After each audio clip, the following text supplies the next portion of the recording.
Speaking of liberty, the National Broadcasting Company presents another in this new series of programs under the auspices of the Council for Democracy. There was free talk in the old New England town hall, and there's free talk by free men every week at this time. Free talk led by your host, Rex Stout. You may know Rex Stout as the brain parent of that distinguished criminologist, Nero Wolfe. On this program, you will get to know him as an outspoken champion of the democratic way of life. Mr. Stout. Thank you, William Abernathy. Sweet land of liberty.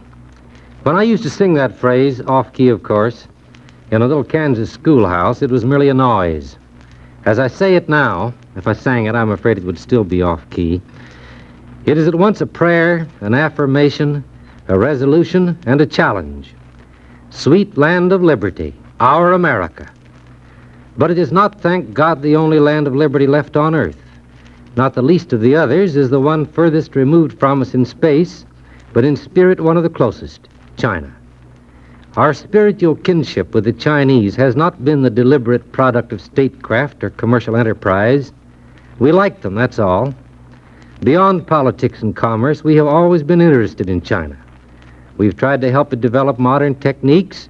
We've trained its young men and women, and we have hoped to see it establish on a firm basis a sister democracy. One moment, if you please. May I interrupt? You may indeed, Dr. Lin. But first, let me introduce you.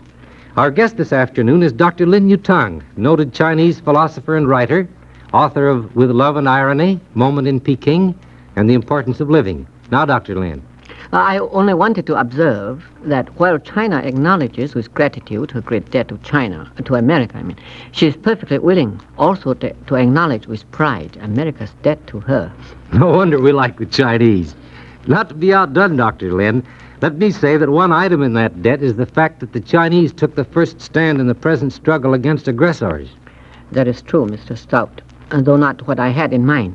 Do you ever visit the Metropolitan Museum of Art here in New York? Now here, Carl Van Doren asked me that same question. Is this a conspiracy? Oh, not a malicious one. There's a special exhibition at the museum now called The China Trade and Its Influences. It shows very clearly, I think, what a tremendous effect China has had on American art and the whole field of aesthetics, even on American philosophy. I haven't seen that exhibition, but I do know that up in New England, around Salem and Marblehead and New Bedford, you can find Canton china plates and bowls and old wallpaper that came halfway around the world on the Yankee clipper ships. And there's also Chippendale furniture. But I would rather we get back to the interchange of ideas of democracy. You understand, Mr. Stout, that I do not mean for one moment to deny all that China owes to the United States. I do understand. There are entries on both sides of the ledger.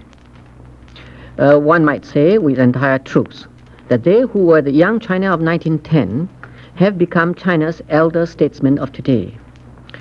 And many of the young men and women, most of them in fact, who made up the young China movement of a generation ago, were trained in American schools and colleges.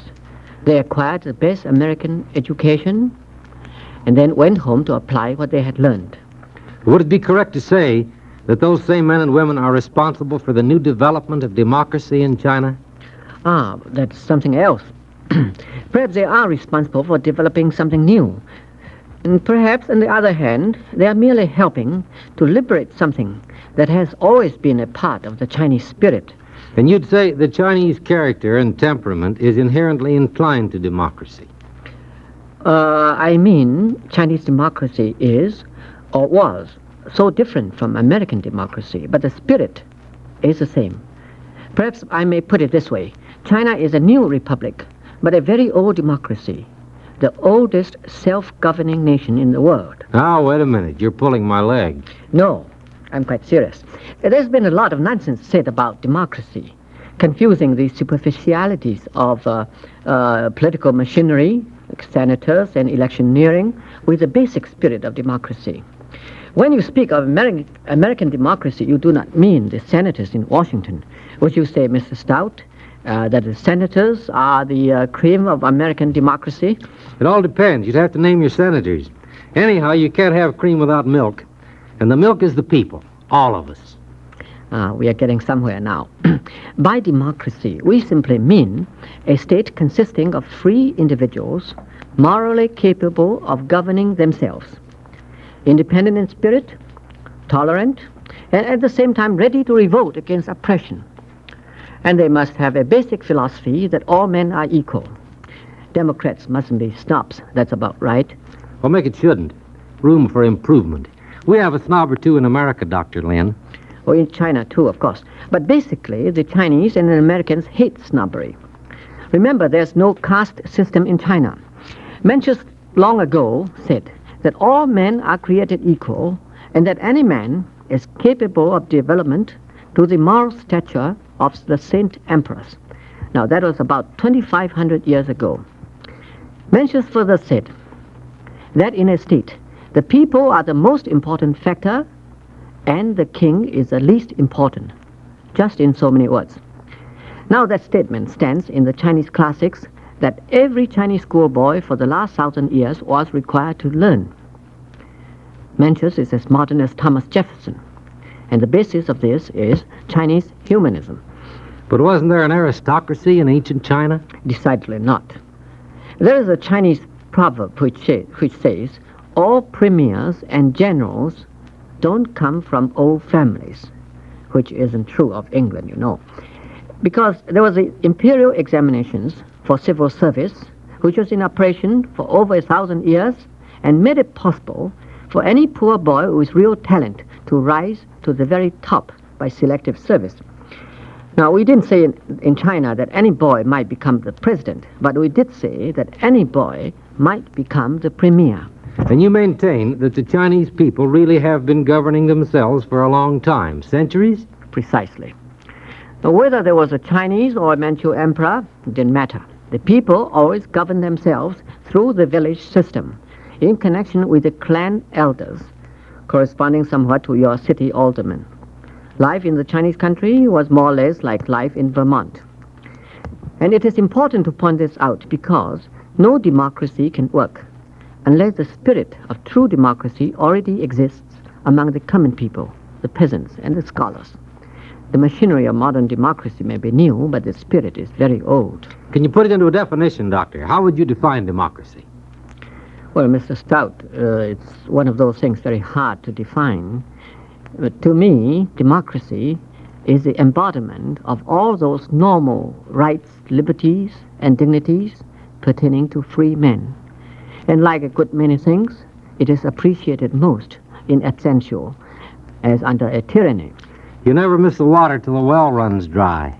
Yes, but it goes against the grain of human beings not to be free. And therefore, sooner or later, we must come back to that pattern of free men living in free countries, which we call democracy. And this was the lesson of the history of China. The more centuries China lived, the more universal became the conviction among Chinese scholars that no tyranny could survive. East or west, no tyrant has ever survived his people, and it is the people who survive the tyrant. And China knows that, Mr. Stout.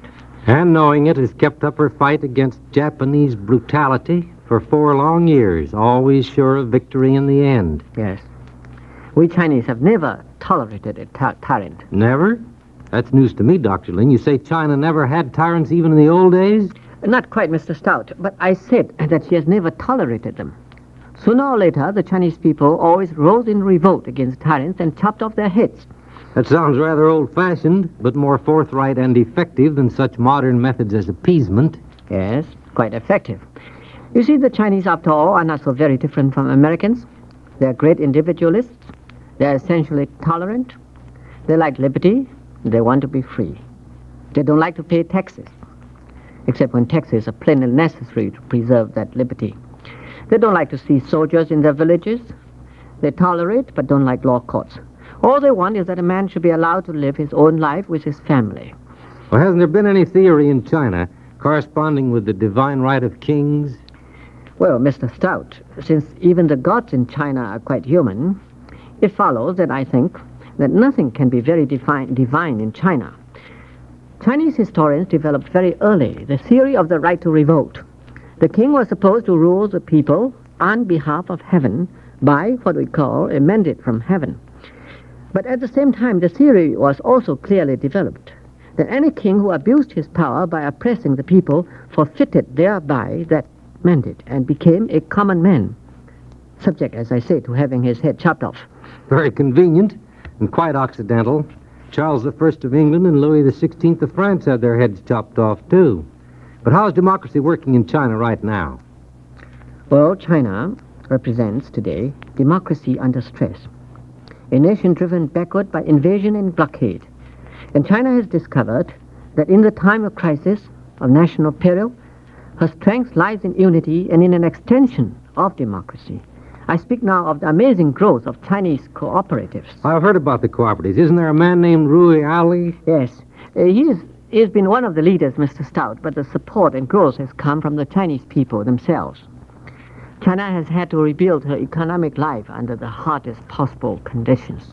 Her coast was blockaded by an enemy fleet, which meant that most of her richest cities were occupied. And in those same cities, in the coastal provinces, back of them, were practically all of China's industry and all of her universities and her medical centers. The government retreated to Chongqing, and the life of China went inland with it. Soldiers, civilian refugees, factory workers, engineers, doctors, all who could escape headed for the vast interior. It was pioneering, Mr. Stout, just such pioneering as you Americans did when your covered wagons went westward 100 years ago. With the difference that our pioneers were harassed only by natural difficulties and a few thousand Indians, whereas yours had the whole Japanese army behind them and airplanes above them. Yes, a big difference. Yet the spirit of the people was somewhat the same. They were free men, determined to set up new homes, to make a new life under difficulties.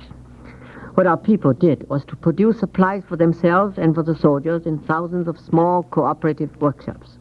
Small, scattered factories couldn't be bombed out as easily as big industries. Refugees and wounded soldiers had a chance to help rebuild China and make it possible for our armies to continue to resist the enemy.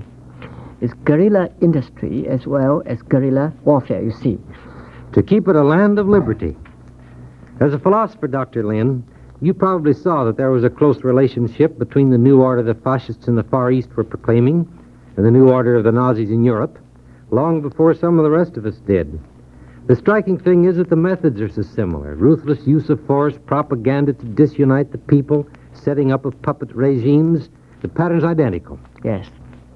The war is global in character, extends around the world. And everywhere the cause of free men is our own cause. Only by all the free nations acting together, without appeasement and without division of counsel, can the cause of free men win. As it must and shall.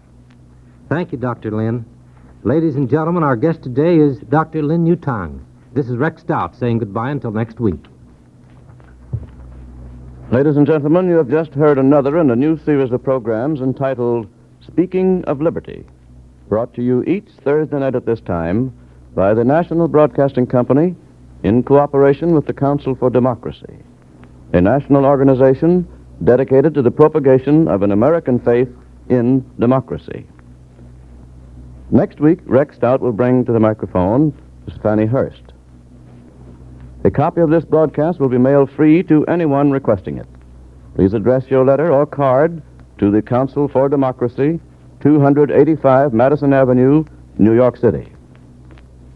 Speaking of Liberty has been presented as a public service by NBC and the independent radio stations associated with the Red Network of the National Broadcasting Company.